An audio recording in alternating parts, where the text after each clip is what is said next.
I was able to finally recognize Blue Man for the awesome entity and inspiration it was, but understand that that was a separate thing from me. Hi, I'm Dave Steele, a creative director at Blue Man Group. We're outside one of our spaces here in New York City awaiting longtime fan Kent Jenkins, also known as Snubby J. Hey, Kent. Hey, Dave, pleasure to meet you. Welcome to New York. Thank you so much. It's lovely to be here. Oh, great to have you. Here at Blue Man Group, we're super inspired by your story about how Blue Man Group was a catalyst for your own creative journey. We thought, hey, why don't you come here and we'll show you around behind the scenes. Honored to be here. I'm very excited to see what you have in store. So this is what we call 3rd Street. Oh my God. Yeah. I've seen this in videos so many times. We do a lot of filming here. A lot of content in the show that you see, we've actually filmed here. So this is kind of our creative workshop. I love it. So Kent, we really love your story. Could you tell us more about your I Blew Myself moment?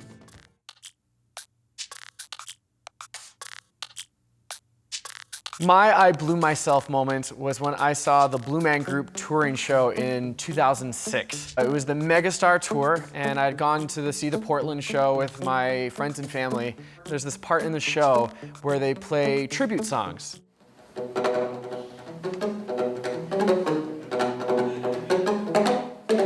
And for some reason, I just had this epiphany, hearing this music that was recognizable but covered on this really unique pipe instrument just went beyond anything I've ever heard before. And I think that was the catalyst for then being inspired to build my own instrument, play recognizable songs that I knew and wanted to hear, and be able to share that with the world. I was a freshman in high school at the time, and I was dabbling in dance, filmmaking. I just started a YouTube channel, and I just started kind of covering songs that I wanted to. I uploaded my first video to YouTube, and it got kind of circulated in the Blue Man fan community. It wasn't until that point that I was inspired to even want to become like a Blue Man, possibly. A stage manager of the New York show here who saw my video and had shared it around to the team for the day. And she sent me a YouTube message personally that said, "Hi, I'm from Blue Man Group Astor Place, and we all just watched your video and we think it's so cool and really support you, encourage your dream, and hope to see you as a Blue Man one day." And I had like geeked out. I was jumping up and down. I ran down to the end of my staircase and like shouted to my family, being like, "Mom, Dad, I just got this awesome email from this Blue Man Group stage manager, like supporting what I didn't even know what I was doing." If you watch my first video, I am literally just like stone-faced, kind of doing a Blue Man impression, but playing all these songs horribly on this out-of-tune instrument on a potato of a camera. And somehow it became this awesome thing for the Blue Man fan community and apparently the Blue Man company. And then it was after that that I was actually inspired to try donning the makeup and becoming a Blue Man for my school talent show.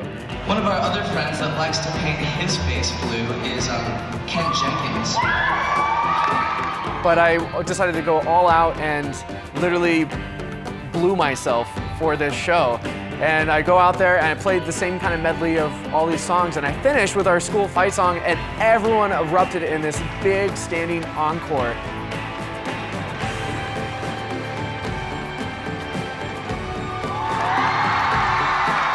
And from there, I was invited to perform at other, like Assembly the following day. Kept uploading YouTube videos, trying to figure out what I was gonna do, getting ready for college, that I had my first audition with Blue Man, actually. I got to fly out to Chicago and go straight to the callback and try audition. I did a little bit of the drumming, I did a little bit of the acting, and was just told it just wasn't the right time for me. I needed to go to college, get some more life experience, and I did.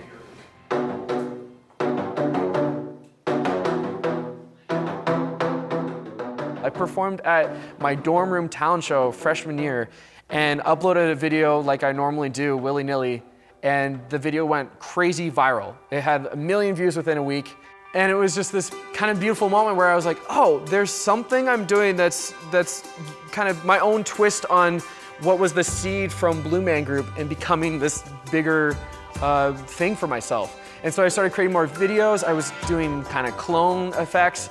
It was that point that I realized like my YouTube channel was starting to take off on its own, that I could share something with the world that was my own voice, and with this instrument that was kind of my own arrangement, set up like a piano, that was a unique sound and really kind of got to the root of my passion and joy from having first seen that Blue Man Group show, to be able to reshare it in a new retelling for the world. And I had auditioned a couple more times for Blue Man, and over time just realized it wasn't the right alignment for me to be in a Blue Man character. And I realized it's okay. I was able to finally recognize Blue Man for the awesome entity and inspiration it was, but understand that that was a separate thing from me. And I have this like connection with Blue Man Group. Obviously, just even being here is a reminder of that. And like Chris Wink has always said, quoting Joseph Campbell, following my bliss. So I'm really excited to be here now in New York and to actually go on this awesome Blue Man adventure and to kind of see all the different spaces at Loho, meet some of the creative people behind it, and just to be able to have this new perspective and to be able to see them in a new light and really dig deep into the creative beginnings of this Blue Man world. What do you think about Kent's story? Pretty cool, right? If you have your own I Blew Myself moment that you want to share with us, we'd love to hear it. Put it in the comments below. And stay tuned for more of the Snubby J Blue Man Group Tour, because we have a lot coming up.